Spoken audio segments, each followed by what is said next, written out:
Hi and thank you and welcome, and sorry for the delay in starting.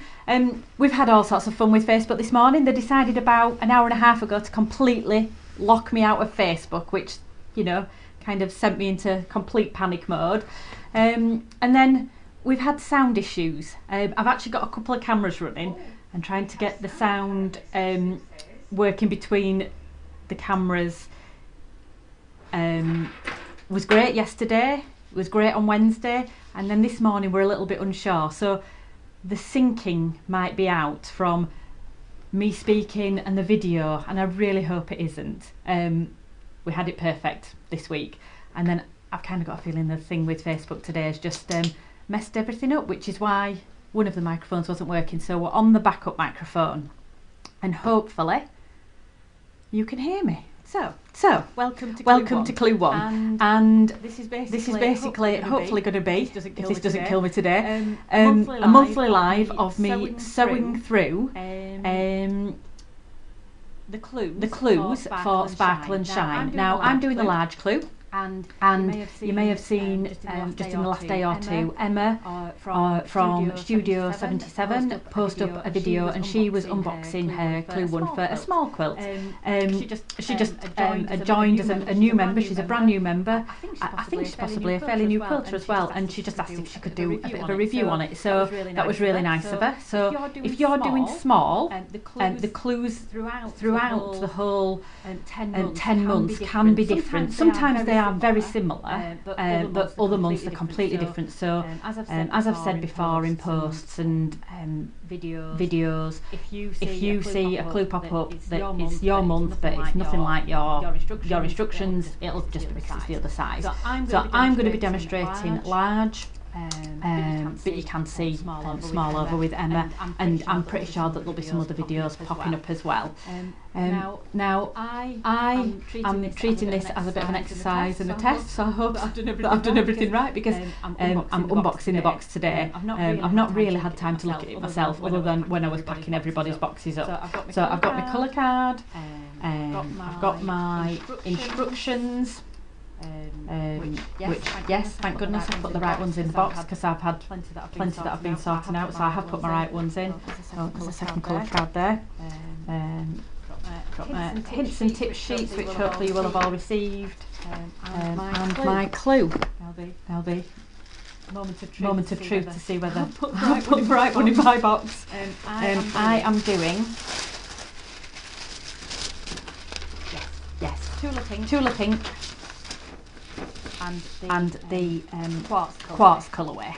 So it's the Lineworks and solids fabrics that I'm using. I actually just gave myself an extra clue because I wasn't sure what I put in the box. But yeah, luckily everything was packed in the box as it should have been. So as I recommend to anyone when you get your first clue, first of all, is to unpack it, make sure that everything's in the box that you're expecting, because as I have said previously, I am chief cutter, packer, quality control, and if there's anything missing, it's all my fault. So if I embarrass myself now, it's totally my fault. But I'm just going to check through that I've got the pieces on the clue that should be in this box. Basically, the front of the instructions demonstrate how many of each size, shape, and in which fabric. So your colour chart that you get on month one that you need to keep throughout has each fabric lettered, so you know which fabrics you're using for which boxes. Some of you have done many of these with me before, so you know exactly what you're doing, but I know that I do have, especially this time, a lot of new people to Mystery Quilt, and a lot of people that I think are actually quite new to quilting as well. So I'm really pleased that you've joined our gang. And I hope that these videos will act as a bit of a read through and a run through, and just a bit of a pointer as to how it works, because it's a little bit different to some other clubs, in that your fabrics come to you all pre-cut, which is one of the benefits, especially I think for new quilters as well, because you can get a bit nervous about cutting fabrics. So I'm just going to quickly go through and make sure. So my first one is a square in the fabric A, which is the white one for me, 4, which is good. and then I've got 8 of the triangles. Now on the bottom of this instruction, and I don't know if it's going to be throughout the instructions, so it's worthwhile me pointing it out now, all these triangles are cut, well, the shapes are all cut on die cuts, and you have a half square triangle which is here, and as Sheila points out in her instructions, they have 2 blunt tips, so here and here, and this is what we would call the dog ears. So if you were doing a traditional half square triangle with 2 squares of fabric, you would sew them together and cut down the middle, but you would actually, these would be full points, but the die cut actually cuts off what we call the dog ears. So you've got 2 blunt ends and a point here, and that's your half square triangle. Now with your quarter square triangle, which are these bigger triangles that we have today, you actually have 3 blunt corners, and it's because it's a bigger square that's cut into 4, and it gives you a quarter of a square. So they're the quarter square triangles. So like I say, the instructions here in this grey box down at the bottom, it explains that to you, just so that if you get some later on in the club, which I know the last club RU game had some that were very similar sizes, but one was a half square triangle and one was a quarter square triangle, and when you put them side by side they were slightly different in size. So it's just so that you know the difference between a quarter square triangle and a half square triangle, and if you keep your instructions for reference, then you know you can always go back to that if it doesn't appear in later months. I know Sheila in RU game pointed out in the months that they both appeared, she pointed it out in the instructions, but I know what it's like to sometimes just look at the images and think, oh yeah, I know what I'm doing there, and crack on. But if you miss that point, then it can mean that you're sewing the wrong pieces together. So I've got 8 of those, and then this is my fabric B. I've got 8 of those. Fabric D, 2, 4, 6, 8, 8 of those. Fabric E, 2, 4, 6, 8 of those, and then the last fabric, 2, 4, 6, 8 of those. So all being well, I have got all of my pieces here, which is how I would start out every month, even though I've packed them. They should be right, but you know, I'd still check my own work.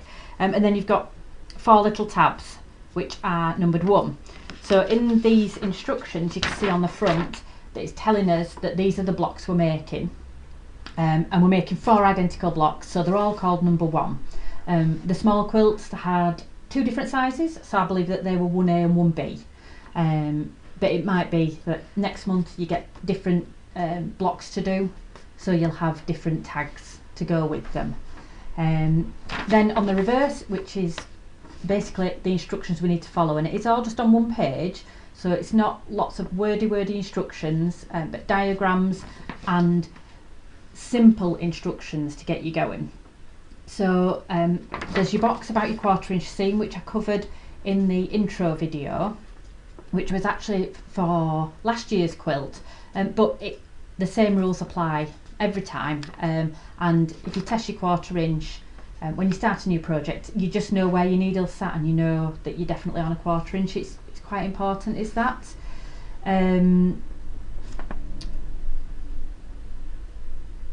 What I would say is, if you're unsure, or it's maybe a new machine to you, or maybe quilting and 1/4 inches are not something you've done before, it's really worth doing the test. Now Sheila this time has done it with just 2 squares, sewing them together. A previous method was doing 3 smaller strips together, so you can do either way, but you just need to start with accurate measurements, an accurate seam, and then a finished size, and you'll know, if you follow either of the instructions, you'll know if you've got your 1/4 inch right or not. I tend to, mine is a scant 1/4 inch, which is what it asks for, because when you're sewing and pressing, even that thread, you know, the 1 thread of fabric where it folds back, that can make a difference to an accurate seam. So it depends on where you sew. If you were to sew just 1 thread over and then you've still got the fabric pressed, it can be, you know, it can just take out a fraction of an inch. Now we'll try as we go along to keep up with any questions, but this is the first time I've done this, so you'll have to bear with me.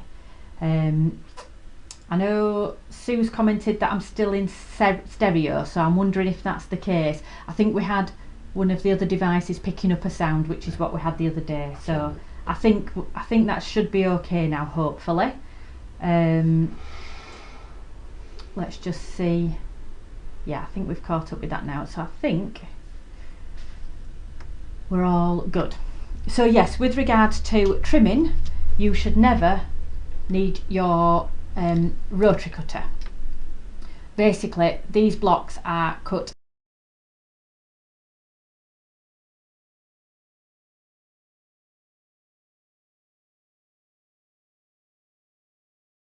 should really go nowhere near this block. It's always useful to have it on hand just in case, you know, I suppose you do a large a really narrow seam and you make your block large, but I think the problem is you don't always know, going through the clue, exactly what size that step should be, if that makes sense. So sometimes through the clue Sheila will put sizes of where we're up to, but more often than not it will just be a case of sewing sections together and then at the end it'll give you a finished size of your total block. So you've kind of just got to trust that your testing of your 1/4 inch is accurate, really, and as long as you've done that, hopefully, and you stick to it throughout the block, should be fine. So what I'm going to do is just point out that in this first section, she does put in bold that this section has some biased edges, which to be honest we don't normally have. So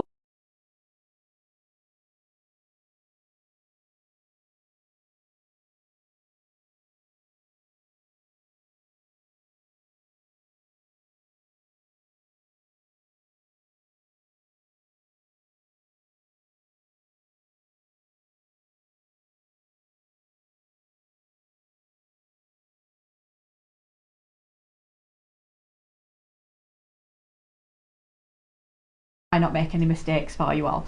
So this will be interesting because I've kind of got to read and talk and learn at the same time. So I'm taking the large triangles A and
so. Okay. So I'm just gonna, to make it easy for myself, I'm just gonna pair them all up so that I know, because these are cut in pairs on the die machine, so they go opposite ways to the printed fabrics. So you just need to make sure that you're picking them up the correct way as well, so that you've got the right sides of your fabric together. I think that makes sense. So yeah, okay. So this will be a test to see how noisy the sewing machine is. I don't actually know. I'll just run these through the machine really quickly. I've just got it set on a regular stitch length. I don't make it smaller or anything like I would do for foundation paper piecing. It's just regular stitch length, and like I say, I'm actually using a foot that doesn't have a guide on the side.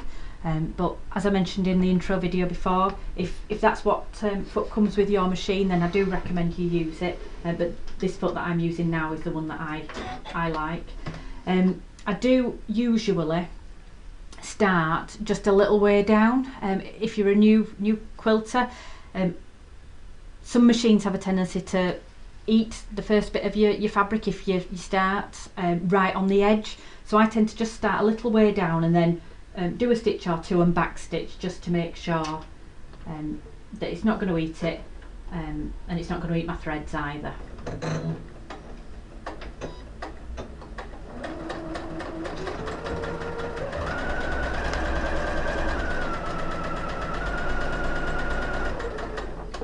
And I love to chain piece, so if I was actually doing this and not doing it following the rules, I would definitely see which bits I could do next and just carry on sewing while I'm at the machine and then take everything away for pressing. But I will follow Sheila's instructions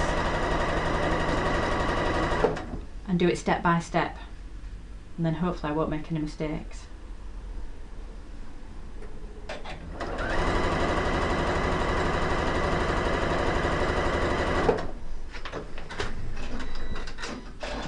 Right, so tools I tend to have close by.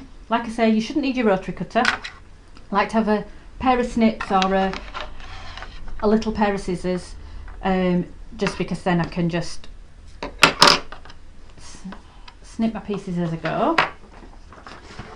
Just need to plug in my iron. So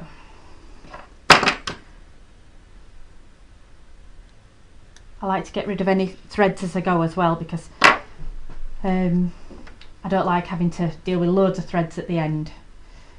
So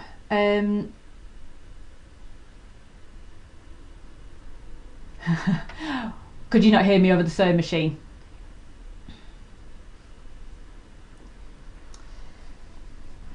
Let's see.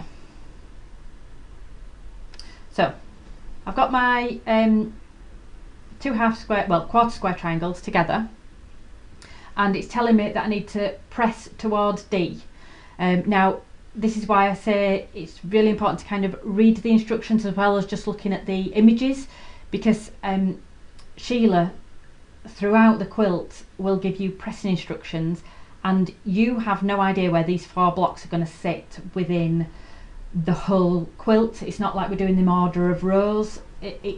They're just random. So as we get a little bit further on in the quilt, people will start putting up posts in the main quilters, Mystery Quilters Facebook group, putting layouts out, and they might be having a guess at what it might look like. But yeah, you've no idea. So I don't know that when this block's finished that a particular seam on the edge is going to sit next to something else. So I don't know which way it wants to go. And Sheila somehow manages, and I've no idea, to backwards engineer it, I think, so that she knows which way all the seams need to go, so that they should all nest together, or majority of the time. So in this instance she's saying you're putting your A and D triangles together with A on the left, and you're pressing the seams towards D, which is the pink fabric for me. So I like to set my seams, so I just run the iron over the seam, and it's just something I've always done. It's something I was taught when I started quilting early on, and then I just gently push into the seam and then press down.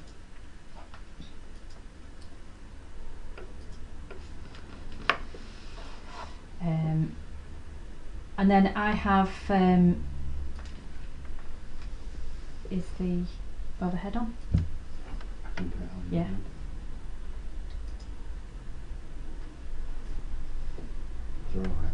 So once I've pressed my seams, I have one of these that's called a clapper. You might have seen something. There's been quite a few quilters posting about them this week, and they just help flatten your seam once you're done.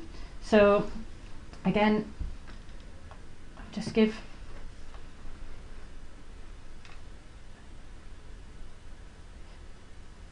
Are you losing sound when the camera's on overhead? Is that what we're saying? Shouldn't be, no. They were a little while ago. Can you all hear now? So Kim, you're saying, oh, I'll hang fire and answer that.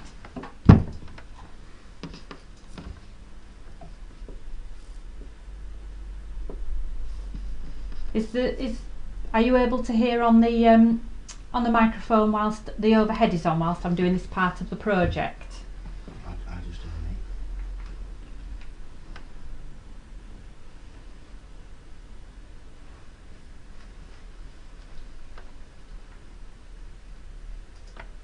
I've stopped talking now because I don't know if you can hear me. Maybe I shouldn't stop talking. Should just carry on.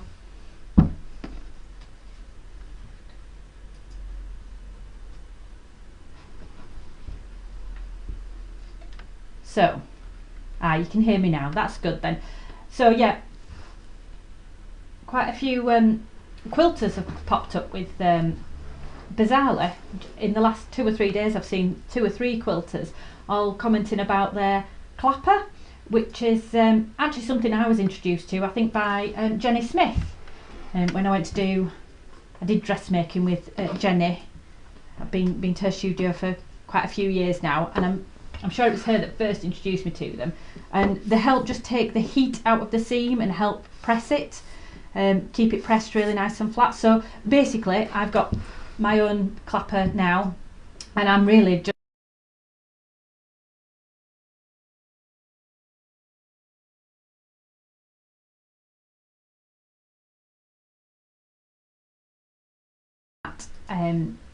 it's going to just add a little extra to my seams. So there's my first 4 done, and now it's saying I need to basically do the same again, but in the opposite order.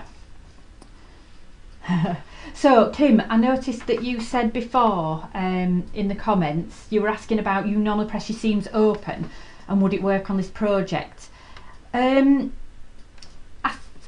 I think it would.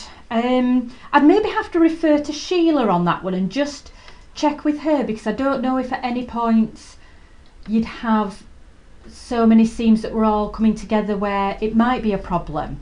So I will certainly ask the question, and I'll pop the answer in the group, because that's, you know, if that's your preferred method, then, you know, it's nice to be able to work how you like to work, I guess. So I will ask, but I don't see why you couldn't. I suppose the thing is, if you were to be just pressing your seams any which way and then you press them the wrong way, that might cause more nesting issues than if you had them open, I guess. I don't know if anyone else has got any opinions on that fact. I'm not someone who, you know, I've never pressed my seams open, so yeah, I don't know. But I will certainly refer to the oracle that is Sheila, because it's, like I say, she comes up with these pressing plans, and I've absolutely no idea how she does it, because it just seems mind-boggling to me, which is probably why she's the pattern designer and not me. So I need to sew those next 4. Have I done those the wrong way now? I'm sewing that side. See, look, I put them down, and I put them down the wrong way, so I need to be sewing down this side here so that when I open them up, but I've laid them on the bed of my machine the wrong way around, so I'll just flip those so that I know I've got them the right way. Right, so I don't know, I think maybe last time when I was sewing you couldn't hear me very well, so I'll just whip these through the machine and maybe not say so much.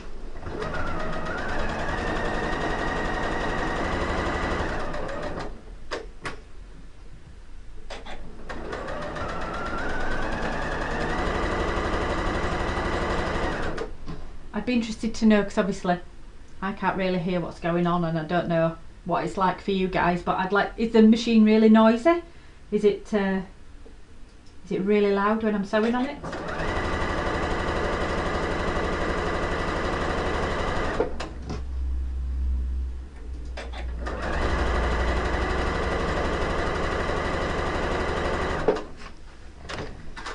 Right, I'm back.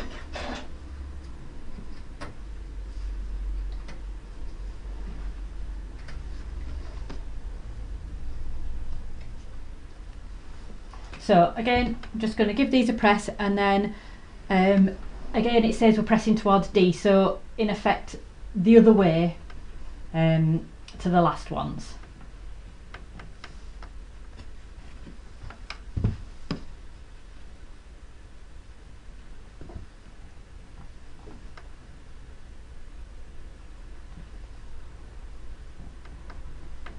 In fact, I think this microphone that's in shot, is that the one? I think that's the microphone that was causing us problems before.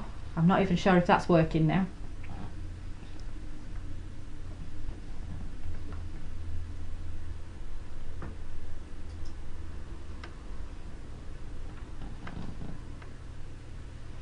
Right, almost there.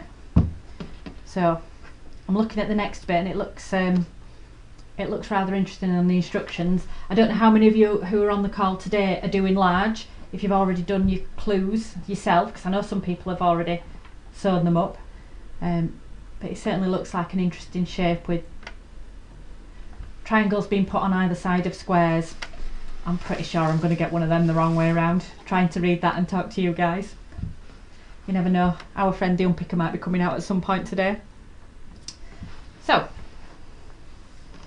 if I've got this right, yep, the instructions show got 4 with the pink on the right and 4 with the pink on the left.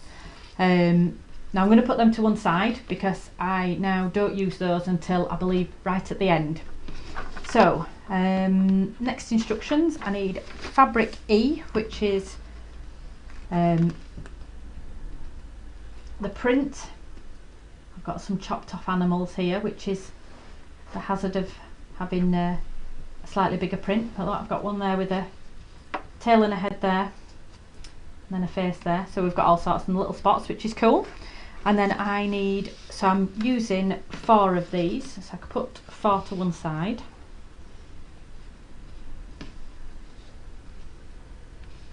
And then I'm taking small f, which are these triangles. I absolutely love this colour, it's gorgeous. So what I tend to do when I'm doing this, especially when I can see as it builds up, they're going in different directions. So it says so small f triangle onto the right of square E, and I'm just making 4 of these. So I lay them out so that I can visualise and I can see that it looks like the pattern, because it's very easy to stick them on the wrong side or stick them through the machine the wrong way. So then I'm just going to fold that over so it's right sides together, and I'm going to be sewing down this side here. So just pile those 4 up.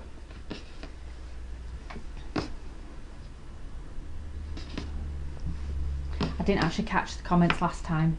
Did you all say that it was noisy? The machine is fine and you can be heard over it. All right, okay. That's my helpful assistant, who's admin, helping out with comments. Admin Anne, we're going to call her.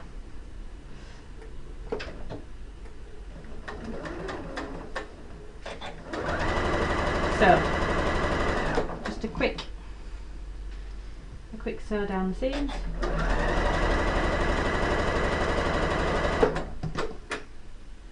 That one went a little bit wonky, but we're not going to worry about that.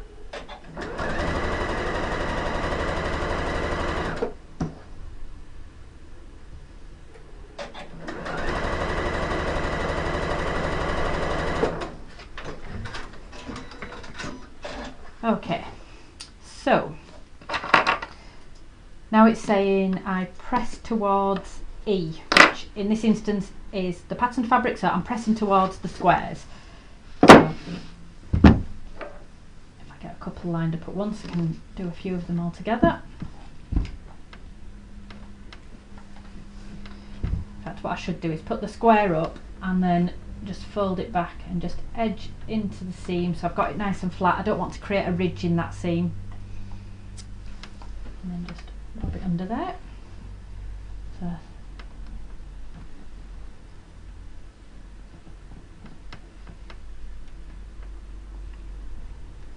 yeah, Anne made a very good point there. The directional prints, as you can see, I just picked up the squares and just started sewing. I didn't really think about which side I'm putting the triangle on or which way it's going, because in all honesty this block could be on its side when it goes into the finished quilt. We don't know where it's going, which is all part of the fun really.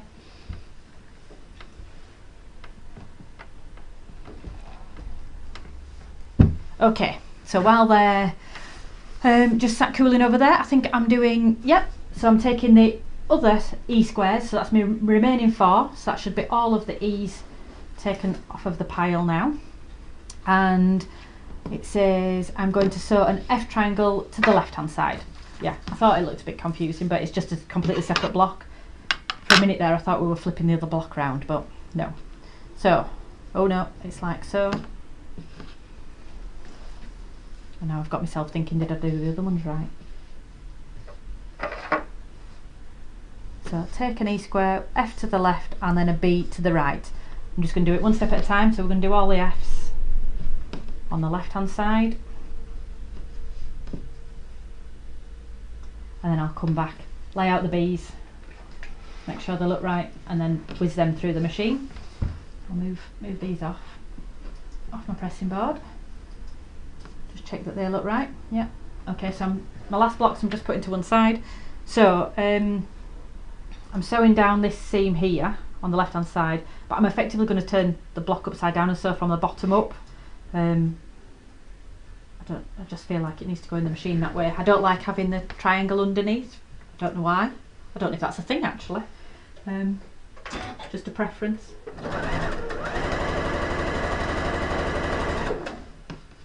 I'm sure someone will tell me there's a reason for it, and I've just done it this way all these years, not really knowing the reason.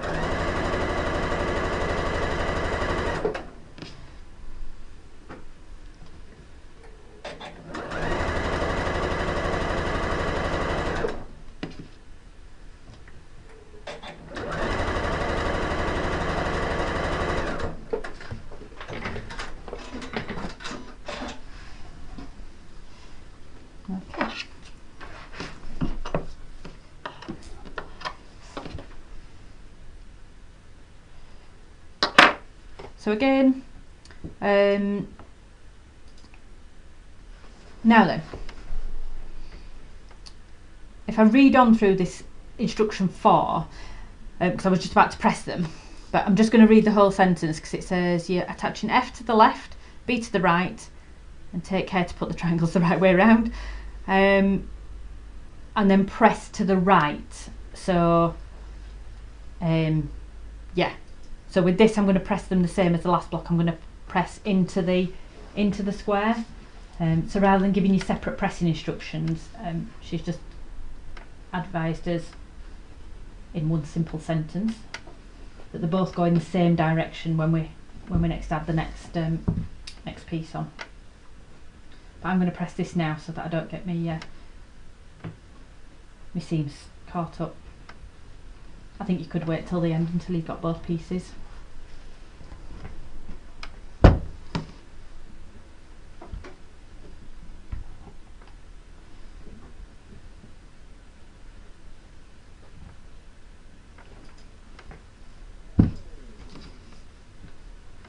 I didn't actually know how long this video may take, doing a live as well, because when I've sewn blocks up in the past, I've probably been at Guild. I like to take these to, do you remember those? Guild sewing days? I used to like to take Mystery Quilt to Guild sewing days, and I'd maybe do 2 or 3 months clues ahead of time, and I'd take them with me, and people might know what I was doing but they wouldn't know what they were, so it was kind of okay doing them. Yeah, it'd be interspersed with a lot of tea drinking, a lot of chatting, and various amounts of unpicking because I was chatting and drinking tea. So I didn't really know how long it would take me to sit down and just do the whole blocks because I've never sort of done it that way. So this is an interesting exercise. Right, so B. Just check I've got the right colour. Yep, B is my aqua blue colour, and that is going like so. Yeah.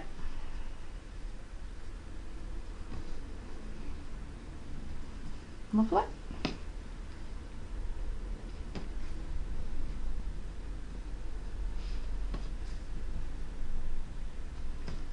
I think there's certainly certain steps of this where I might chain piece even more pieces together, like I'd be taking the steps I've just done out of the back of the machine and adding these blue ones on before doing the pressing, if I was doing it myself, just because, like I said before, I like to chain piece, and I like to do as much as I can before I go to the pressing board.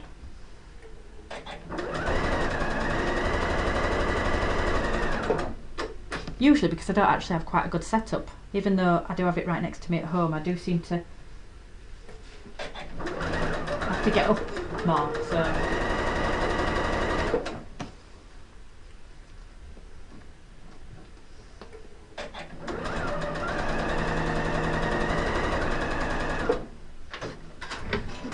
Right. So again, just another case of giving these a press. And as Sheila had pointed out, all these seams are going to the right, so these two seams are going in the same direction.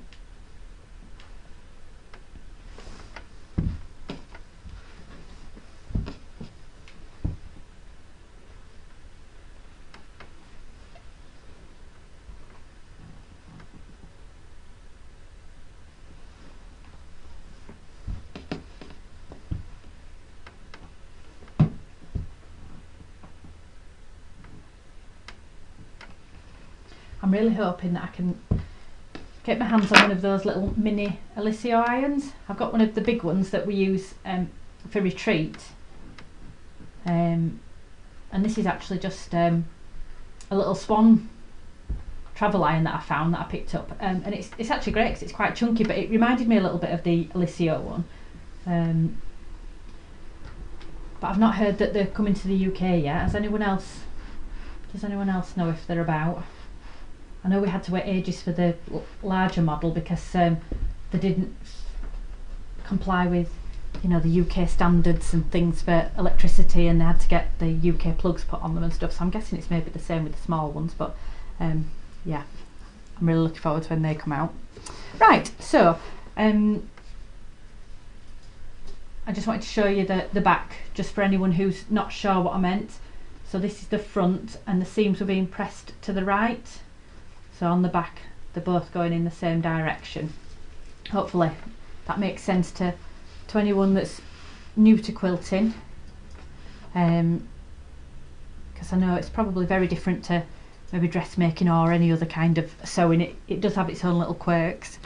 Right then, so on to step 5, and we are joining step 2. Oh no, right, yes, there was some amendments to this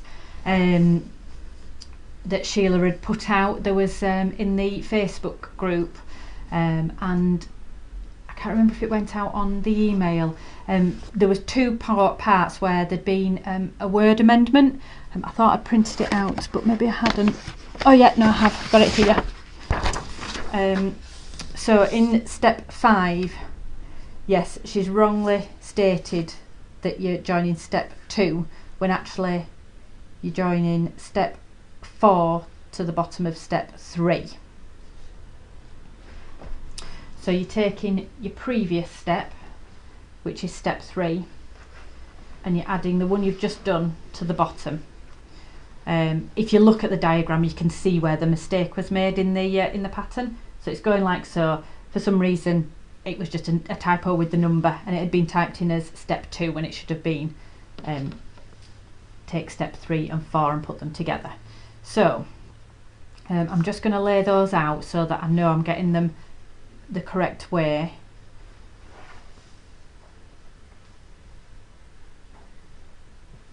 And if I've read the instructions right and I've pressed my seams the correct way, these should nest beautifully. Let's see.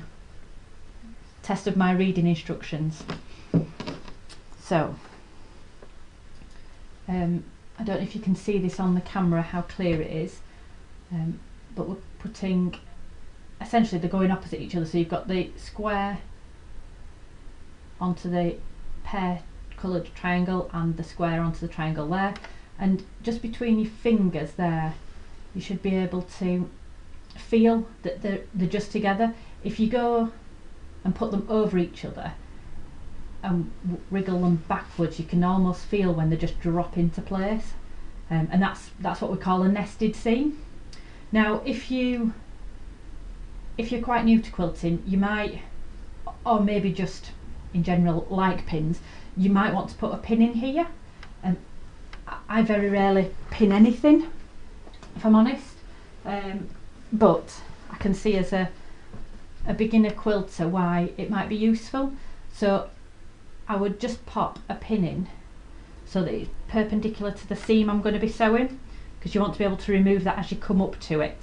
Now all along these pieces, obviously these squares are, I can't remember the measurements of them, they're only a few inches, and I wouldn't personally pin those, but if you feel that you want to pin them, certainly do that, so that you're getting nice accurate seams, because the corner of your triangle here should match perfectly when it's nested there. So you know, if you feel like you want to pin, that is absolutely fine, and then as your triangle comes to the opposite side, it'll match there as well, because as I spoke about at the beginning, the dog ears mean that they don't go beyond the fabric by 1/4 of an inch, which if you had triangles with the points on, they would go beyond where they meet a square, and that is how they should look if they've got the points on. But when they're cut with a die cutting machine, they should match exactly with the edge of the block that you're sewing them to.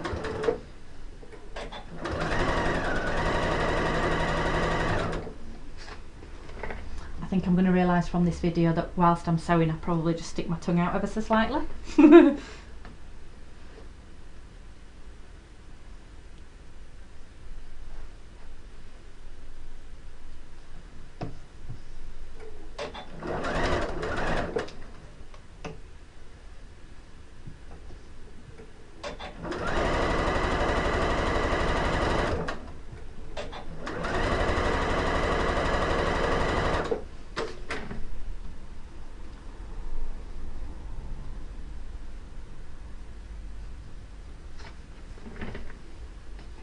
Sorry, I'm a little bit quiet because I'm just concentrating on my nested seams whilst I'm sewing.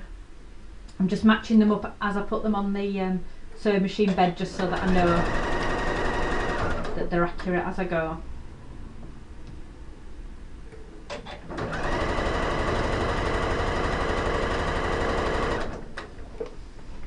Right, last one.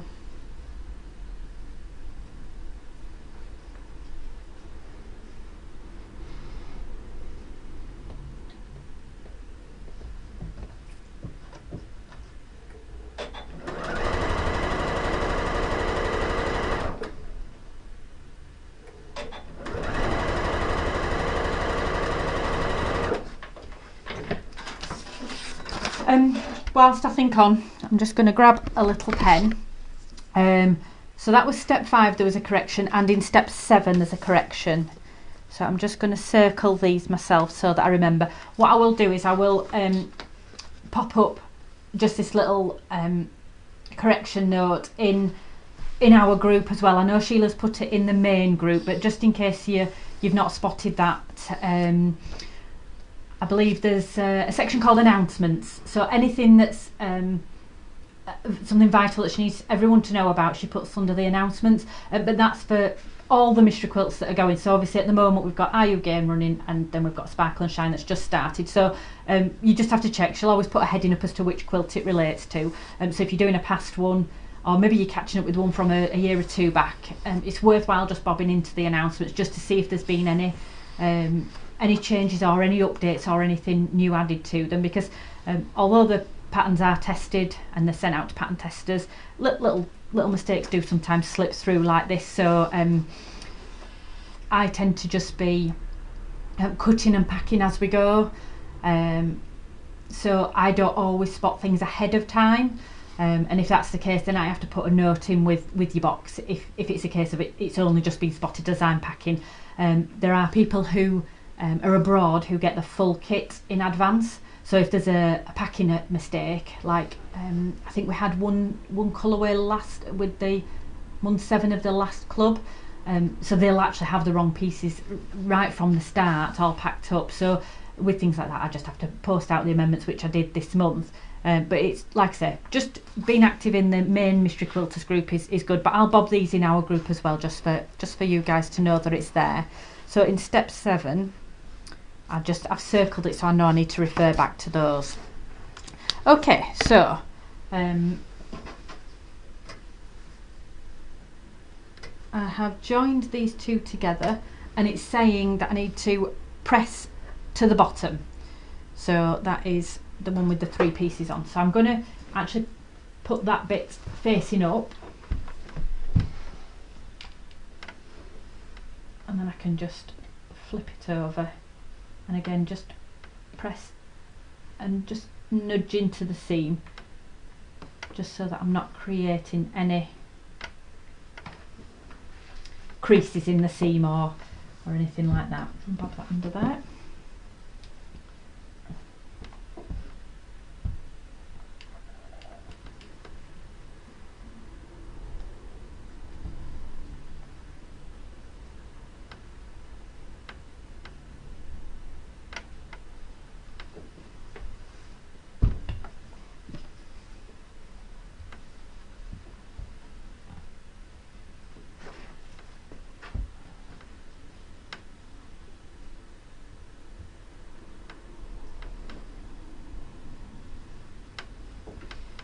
When I've got these pressed, we can see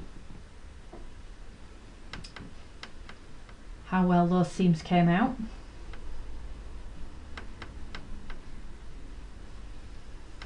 Hopefully I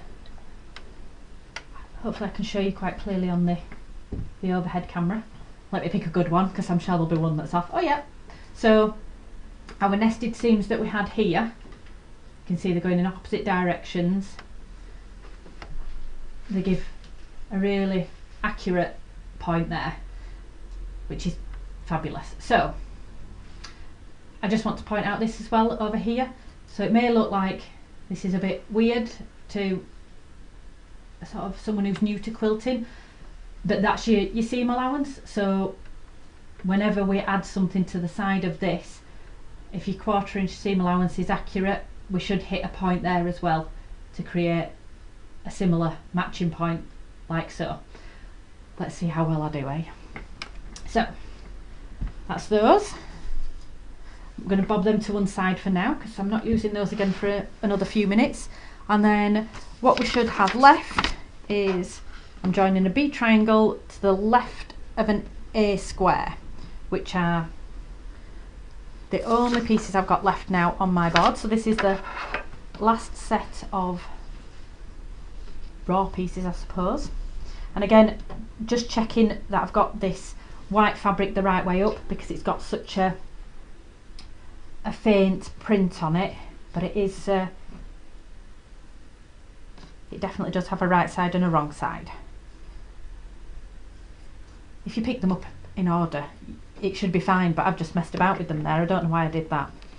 Okay, so again, I like to lay them out so that I know that as the diagram is, and then when I pick them up, I know which side of the seam I'm sewing, and I don't end up with my triangle on the wrong side of the square. So I'm going to be just sewing down this side here.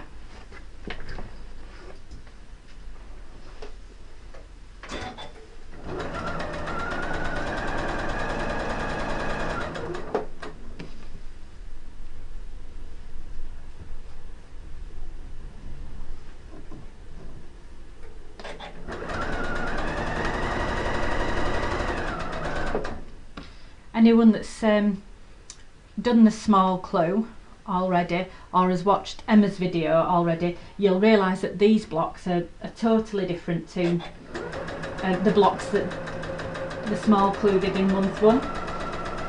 That's not necessarily the case throughout the quilt though, because the two quilts do look very similar, but obviously one's a rectangle, so the small's a rectangle. I believe it measures out at 48 by 60, I think it is, and the large is a 72-inch square. So although they're based on a very similar design, the square one has to have more elements to it to make it square and to make it bigger. It's not just a case of the pieces are bigger. So I'll just check. I'm pressing towards B, so I'm pressing towards the coloured triangle. So yeah, so like I said earlier on, it may be that there's some months where we're actually sewing together similar blocks, and then other months where we're sewing together totally different things. And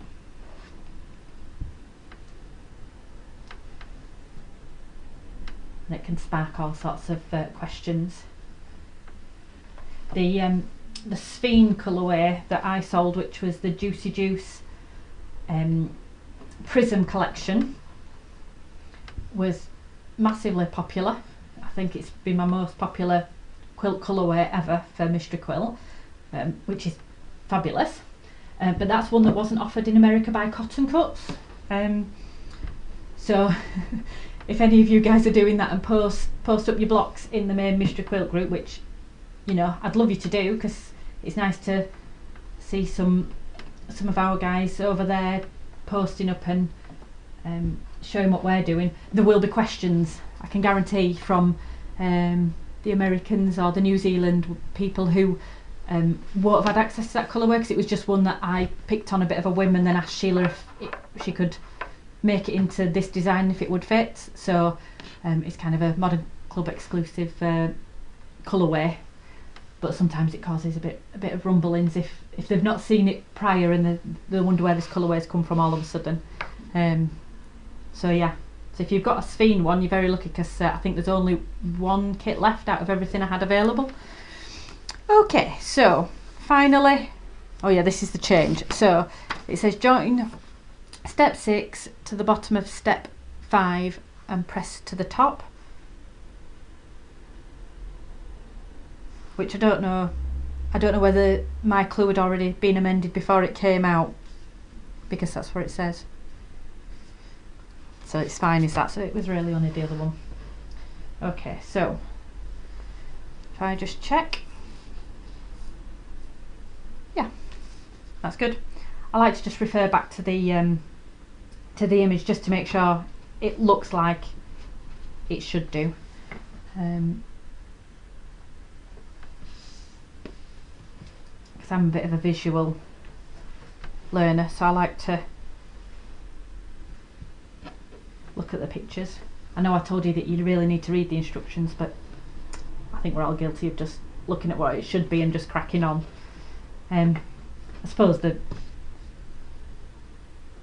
time that it's important with these clues is just your pressing instructions more than anything. If you feel like you're quite experienced and you look at it and you just think, oh yeah, that's easy, I can do that, great, because they're not complicated, but it's just taking it step by step and make sure that you're pressing as you go, really. So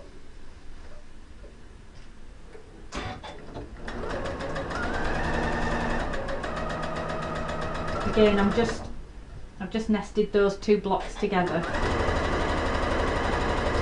and I was just feeling it under my finger as I put it under the machine. So it's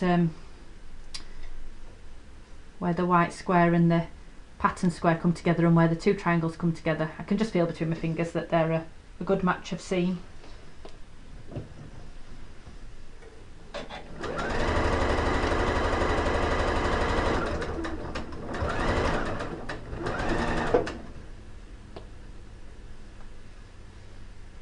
And I'm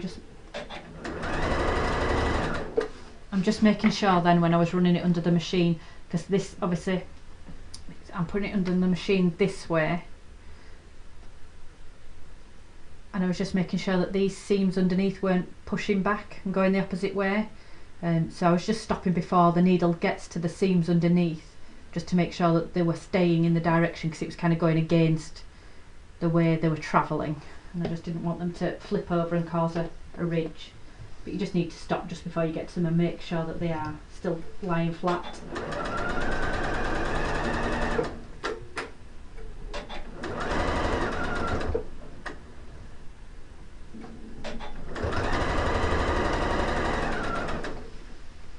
If you're having problems with, particularly at this point, there's a tool called a stiletto that I sometimes use, and it just means that you don't have to get your fingers so close to the needle. I do tend to just sew really close, and I don't kind of worry about my fingertips too much, but I use these quite a lot in bag making,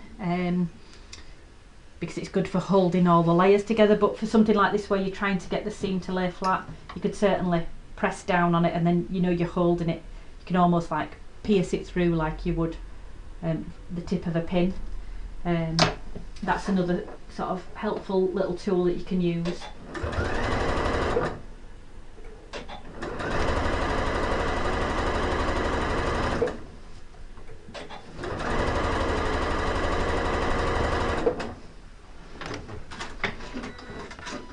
I'm maybe not sewing as I normally would do, because I'm kind of not wheeling my chair over and sitting right in front of the machine. I'm kind of leaning over, so it's not a natural sewing position, which we'll maybe have to sort out for next month.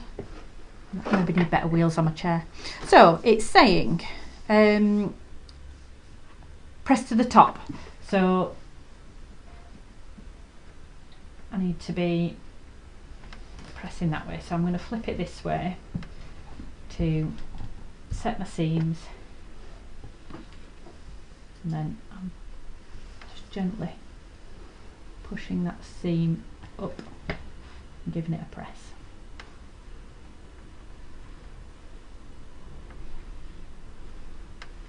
So I can feel that there's more seams together. With this particular one, because I've obviously got 3 elements joining together here, and I can just feel it's a bit more lumpy, so I'm just sort of giving it an extra few seconds press there, just to help try and keep them as flat as I can.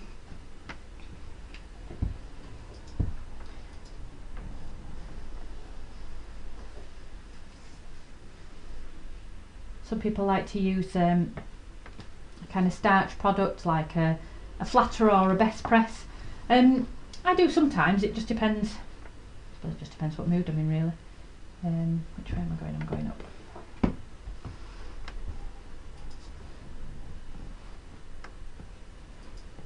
But that's something you could use if you feel like you wanted flatter seams. I think I was wanting to try out my new clapper and just see how it was. I don't use any steam in my iron, it's just obviously a hot dry iron. You don't want any seams near any of your bias edges and your triangles, because that definitely will stretch your fabric out of shape and out of size. Just making sure. Press to the top. Yeah. I felt like that last one was the wrong way around. I don't know why.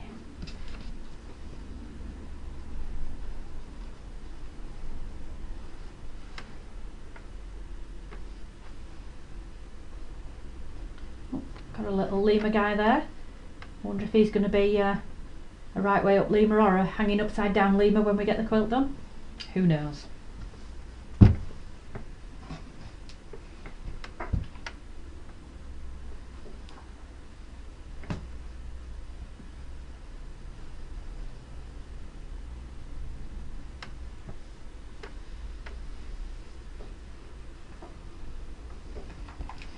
Right. So that's point 7. So we're basically on to the last step, which I suspect is going to be the challenging bit. so step 1 to the bottom left and step 2 to the top right. So if you remember, the first 2 triangles that we did were actually different. So it's really important which one you're putting on which side, because they're not the same triangles. So I think I saw one in one of the groups earlier on, a photograph of someone had got them on the wrong way, so it just created a different design to the block, which when it goes in the overall quilt probably won't, well, it won't sit right. So yeah, you just want to be careful that you're getting the right ones the right way. So this is step 1, with the coloured triangle D on the right. Obviously for people doing the other colourways that are not doing the Tula Pink Quartz, you just need to make sure that you're referring to your colour card with your letters as you go. So it's saying I'm sewing step 1 to the bottom left and step 2 to the top right. So I think we'll just do these one at a time. So yeah, so if I lay that there, I can see that this is my centre block here, and I've got my coloured fabric there and there. Now then, it's showing here that I'm imagining that that will meet that point there and that point there. So that'll be a good one. I might actually pin that to try and get that accurate, because it's hard to see, because when you're lining them up, you're not actually lining up the pink with the edge of the blue that you can see there, because it's got to meet where those two meet at this 1/4 inch point. But if you start at one edge and just, without stretching it, just ease it into the middle, you know that that's the halfway point, and then if you just pinch it to there and hold that there, it is almost spot on, is that. So I'm going to bob a pin through there, and if I do it on this side, I can almost see that that's where the 1/4 inch point would be, and I can just check that on the other side I'm coming through where the seam meets, if that makes sense. So that's the top of the square, and then it's matching up with the seam on the other side, so hopefully when I sew through that point it should be fine. Has the video frozen for anybody?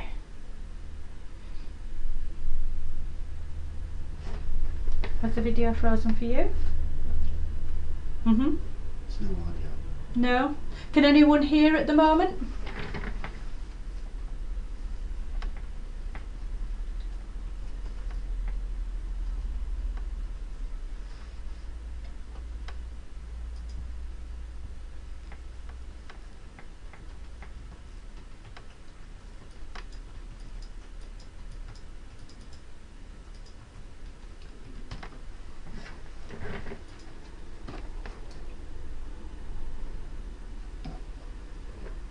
I'm not sure. I'm wondering if we've had a technical issue with Facebook at the hour point.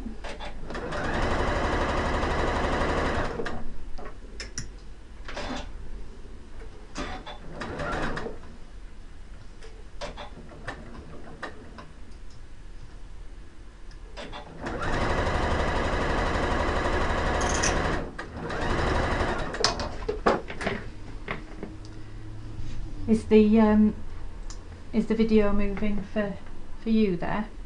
Yeah. Oh, here we go. Seems fine at the moment. Everything's fine. For some reason, I don't know whether my laptop's just gone to sleep, but I don't seem to be able to see or hear anything, and I wondered if there was a problem with the Facebook connection, because we've got to just over the hour point and we are nearly done, which I'm quite surprised about.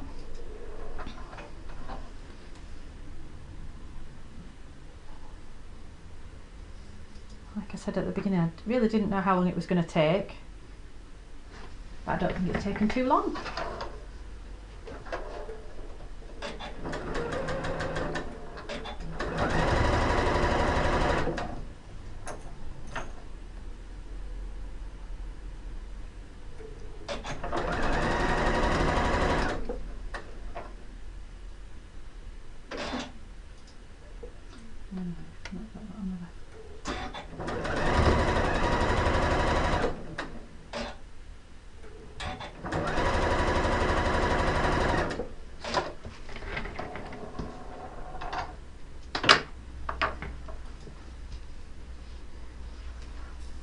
Now I keep thinking I've picked up the blocks the wrong way because I didn't line them all up before I started. I'm having to check each one as I go.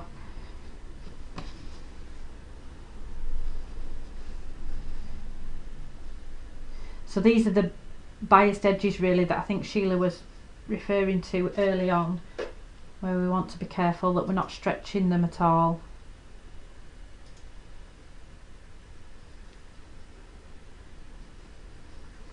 I think as long as you're just matching up your edges and you've got your edge and edge meets, and you can, if you can manage to make that centre point, there's really no need to be stretching anything. You just need to make sure that you feed it into your machine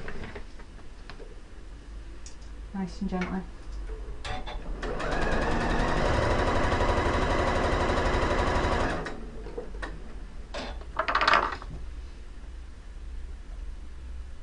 I'm certainly finding using the stiletto at this middle point helpful, because you've got quite a few seams all going through. It just helps make them all lay down in the right direction.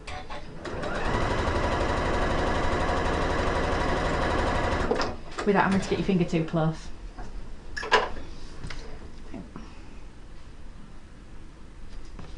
And I've even resorted to pinning.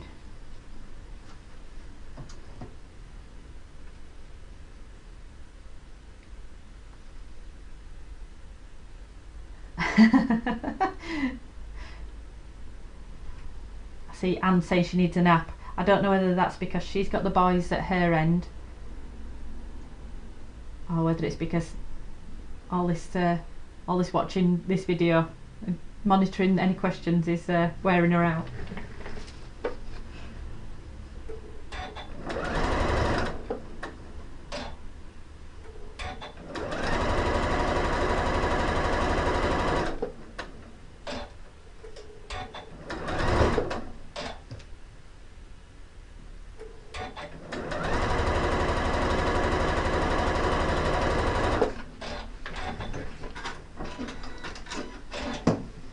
I'm going to, with these, because they're a bit bigger pieces than earlier on when we were sewing 2 pieces to either side of a block, I'm going to attach the other side before I do any pressing, because it's big enough for me to get the iron in between the two. And I can wait till later to see if those points have matched up. So then we're taking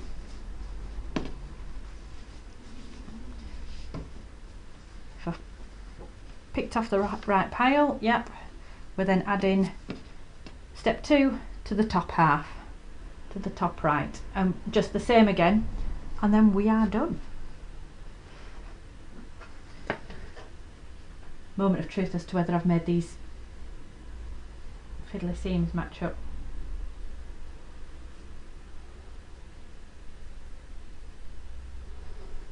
So on this side it's actually easier. I don't know if you can see this. Hold on, let me just check. Oh no, my seam's lying the wrong way, so that's a good point. I've just realised that. I thought you could actually see where the actual 1/4 inch point was, but it was just that the seam was lying the wrong way. So I'm glad I spotted that.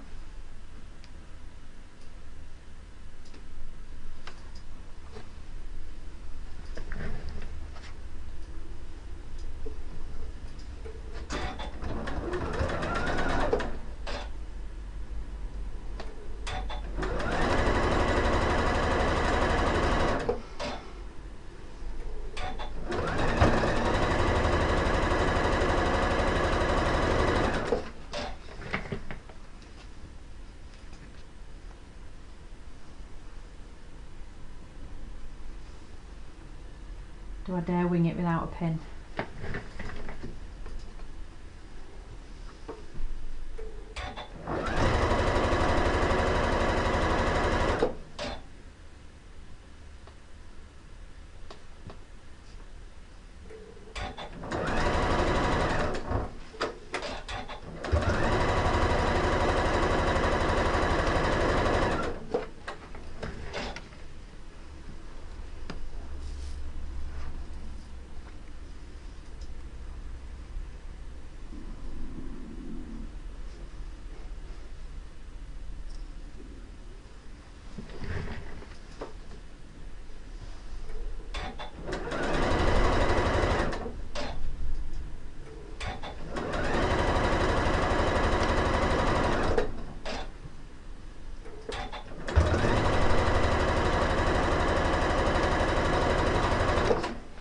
Right, last seam, and then we just need to press and maybe measure them just to test they've come out right.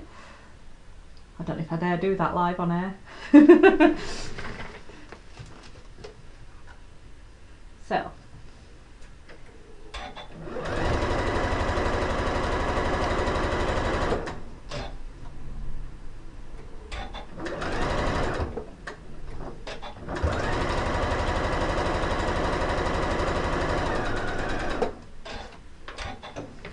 and then it says we're pressing both seams outwards, so that's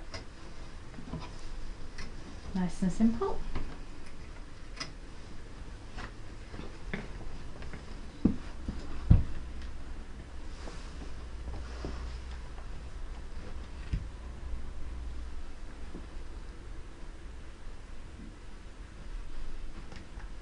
See that last one that I didn't pin, it might be just slightly off.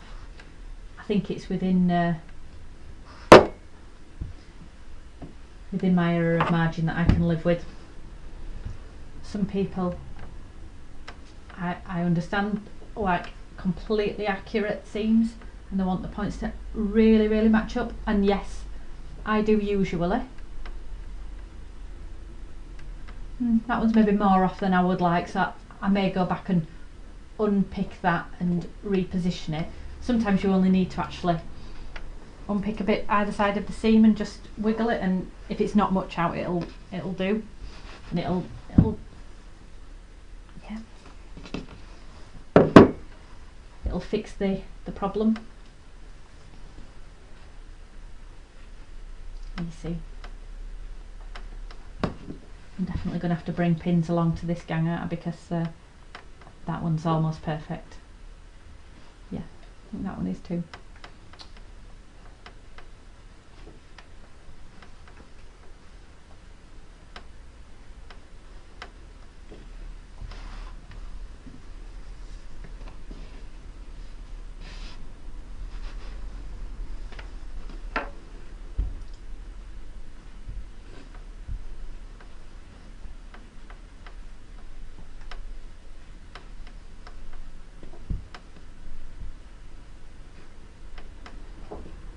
So we're coming up to the end because I'm almost done. Does anyone have any questions that they want answering today, or have you asked anything earlier on that needed me to jump in and I missed it?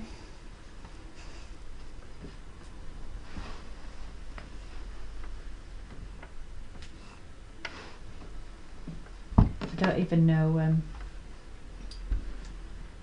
I don't even know if it's showing me up-to-date comments on this screen because I think it has frozen. Facebook is not my friend today.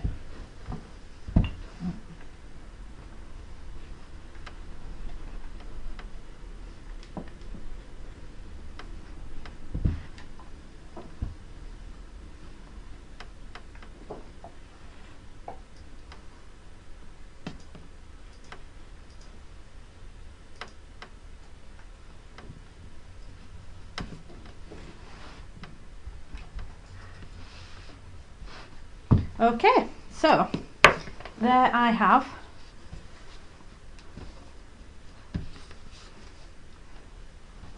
four blocks.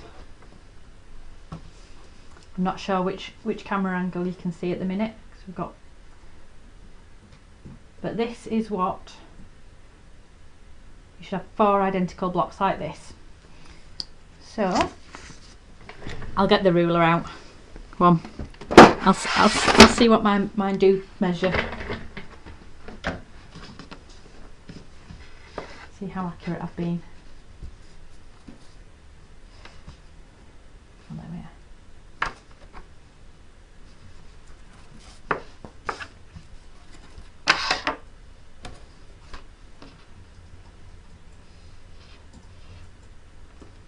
are. I may be slightly off on this bottom edge by an eighth or so of an inch, but I'm pretty sure it might be just that last seam, pressing of that last seam, or it might be that last seam was just a little bit deeper and not quite a true scant quarter inch. And if that's the case, you could easily resolve that by just unpicking that one line and re-sewing it on, just to make sure that that's right. But the width, bizarrely, was spot on, so I don't know where I've lost it in the length, but I'm always kind of forgiving of about 1/8 of an inch, because I think you can always make up for it in your seams when you're putting your blocks together, so I don't think it's the end of the world. So you've got your little markers from me, and what I would normally do with these is, if you've got all the blocks the same, you can either label them individually, because when you come to the quilt plan at the end, you won't be putting all these blocks together, so that's why I've given you one for each block, because you could just pile them all up and wonder clip one to all of them, but if you did that, then when you come to lay them all out, you might miss which block is which in the plan. You'll know what I mean when we get there, or if you've seen any previous quilts and how they come together in month 10, you'll understand what I mean. But if you're going to pin them, I'd maybe just recommend that you do it sort of on the edge of your quilt block in the seam allowance, because you know potentially your first blocks are going to be there and pinned for the best part of 9-10 months, so I wouldn't recommend you stabbing a pin into the middle of your block, because it'll create a hole, and who knows whether it would just pull out easily. It might do, but you don't want it to leave a mark in the middle of your block, so just make sure if you're pinning it, just pin it within 1/4 of an inch, and that is your final block. So let's just have a quick look at, I've seen some questions popping up.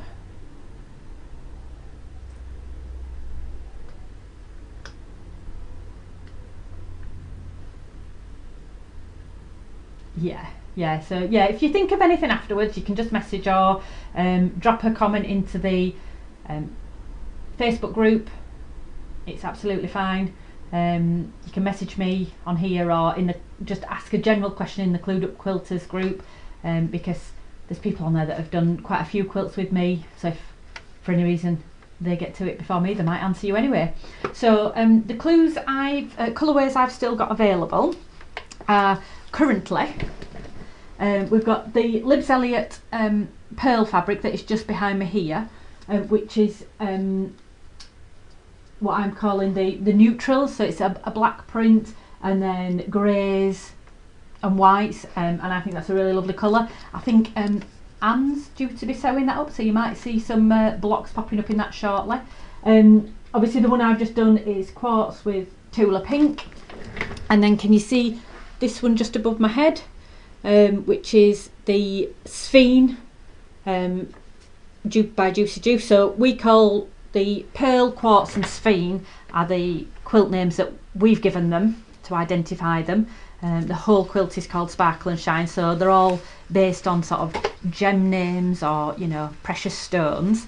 But that's a combination of Prism by Juicy Juice, and it's put with a Macawa linen texture in turquoise, because I just love that stuff, and it needed a plainer fabric than what I had in, because I just randomly picked 7 prints in the hope that they would work, and it needed an extra one. So of that quilt, I think there is only one small quilt available, and then that's that colourway sold out.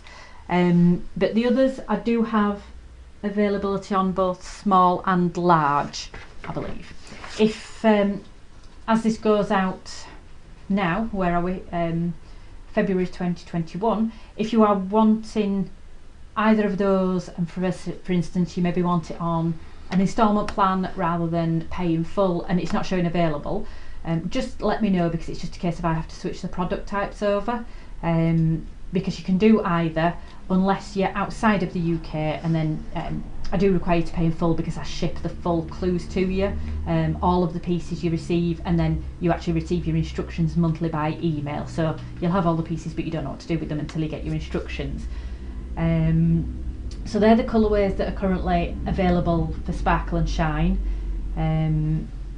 There's actually a 4th colourway, but unfortunately because of shipping restrictions, I've not been able to actually receive the Ruby Star Society colourway, which is the one I was really looking forward to. So it was Whatnot Collection. It was a combination of blues and yellows and some other accent colours in there. That is still due to arrive, but I have not got a confirmation date of when they can get it into the country, basically because of all of the new customs rules and regulations. It actually can't leave the country that it's sat in at the moment. So if someone wants to start late, I'm going to advertise that when it does arrive. So it may just be that it's a couple of months catch up. But if you particularly saw the sapphire colourway online, that one is showing out of stock just until I actually receive the fabrics, because I don't want to sell any until I know that I can ship them out to you. So that's why there's 4, but I've only sort of been advertising 3 recently. So someone's saying with the small version,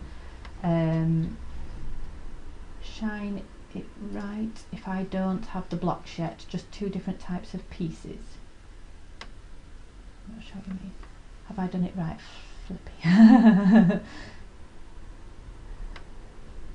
Done it right if I don't have the block shape, just 2 different types of pieces. Yes, in the small clue this time it was quite a simple 2-block design. I believe one was a flying geese on the end of a longer strip, and then I'm just trying to think what the other piece was. But yeah, it was, like I say, it was very different to the large blocks. If you're a little bit unsure, then just message me what you've got. But yes, so the large blocks, we did 4 of them, and these were numbered 1. And then to avoid any confusion between the two groups of small and large quilts, Sheila named the first blocks on the small quilt as 1A, and I believe you did 2 of those, and you did 3 blocks of 1B. So that'll be the same next month. So I imagine large will have so many blocks of 2 and possibly some 2As, and the small, you know, will have similar pieces. I've not got that far through the packing yet, so I will let you know as soon as I know.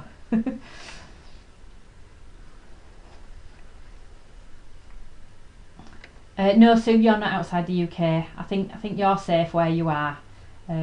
It's still classed as UK shipping to Jersey. It's I've always had to provide an invoice with anything I ship to Jersey, even before the dreaded Brexit. So Sue, if you're wanting to purchase, I don't think it makes any difference, if I'm honest. But I can speak to you about that if it's something you're interested in. So yes, I think that covers everything. Maybe. Anyone else think of anything? I'm just trying to think what I had on my list. I mean, basically it was to sew through the clues, which I think, where are we at now? An hour and a half maybe? Quite pleased with that. So it's not a massive amount of sewing each month, but I always think of it as quite nice, easy sewing, because you're not having to think about what fabrics you want to use, or getting the pieces out and cutting them. I was sewing last night, and it was a project that I had not probably sewn for about 4 or 5 months, and I had to kind of remind myself where I was up to. So these are quite nice clues and instructions to sew up, because you get the clues each month with the instructions and the pieces wrapped up inside of it. So if you don't manage to catch up for a couple of months and you want to, you know, spend a day doing 2 or 3 clues all together, it's quite handy because all the pieces are already cut for you and you can just sit down and sew. And I know some people who've been on the Mystery Quilt for quite a few years say that they enjoy it for that very reason. If they're just having a bit of a lull and they just think they need something to do where they don't have to think about it, they can pick up the Mystery Quilt, and other than having to pay attention to which pieces you put in where and your pressing instructions, it is nice easy sewing. So there you go. I hope you have enjoyed watching me ramble on about Mystery Quilt and clue 1 from Sparkle and Shine. Like I said, this is the large one. If you want to check out videos on the small clues and see what they look like, I did put a link in, or Emma put a link directly into her video on YouTube. Hopefully this video, if we get it saved, will go up on YouTube as well, so people can catch up with it later. I've just got to fight with the technologies of Facebook to work out how to do that for the first time, so wish me luck. And then yes, I'll put up an event for next month, and I'm not going to do it straight away because people who do Mystery Quilt get a little bit tetchy if they see blocks popping up too soon. We never have an embargo on how soon you can put up a picture, but we know some people are really quick and they'll get the clues possibly the Saturday morning after posting, they'll sew it up straight away and then they'll post pictures, and other people get a bit upset by that because they've not even received their boxes yet. But Kim's advice over at Cotton Cuts in the Big Mystery Quilt group is that if that is something that's going to upset you, just unfollow the group for a few days, or at least until you've received your block, and then rejoin the group, or just mute notifications and don't look in the group. But if you're not that fussy, then fine. I'll probably leave it like I did this time till at least the weekend after they've all been posted, just to give everyone a chance to receive theirs. And if you fancy sitting along and sewing with me, then you can, because you've seen it's quite possible to do. It's an hour or so's work of sitting down and sewing, although I'm not quite sure how you'd get on sewing and listening to me ramble on. To be fair, I'm not sure, but I'm maybe what you'd need in the background if you were sewing. I think the sound might have gone off again, so if that is the case, I will put comments in here, and yeah, I don't know, it's oh, I've just seen a comment, I think it was actually from Anne maybe, about the posting dates. So the clues for this particular fabric for Sparkle and Shine go out on the first Friday of the month, so it's nice and easy to remember. So the first Friday of the month is when I will be shipping. A lot of customers do tend to receive them on the Saturday morning. Even with Royal Mail being as it is, I'm finding that people are still receiving them quite quickly, so you know, it might take a couple of days to get to you, but it goes out first class post, so all being well, if everything's good in your area, you might receive it next day, but certainly within a few days, and that's the idea of me leaving it a week to do a video. So yeah, I think everything was fine with the sound. Actually, it must have just been my screen that was playing up yet again, so I'm sorry about that. So if that is everything, I will leave messages until we catch up in the Facebook group, but thank you very much for joining me. And if you want to catch up with these, I'd also recommend that you maybe go and try and search out my YouTube channel, because we're going to experiment and see whether it works better on here or direct to YouTube, because obviously it's something new to me, so I don't know whether I'm going to continue the groups in here or in YouTube, but certainly my technical director is my husband, definitely wants YouTube. So if you like to go and check out my YouTube channel, I would love some likes and subscribes over there. I've put a video in on the Modern Quilt Club page, so there's a link there to my very first video that I put up that's from last year, so you can find it that way, and when I get round to it, I'll obviously put a link on my website as well. Okay, so I think that's everything for now, so thank you for joining, and I will see you next month, or I'll see you on Instagram in about an hour probably. Okay, bye bye.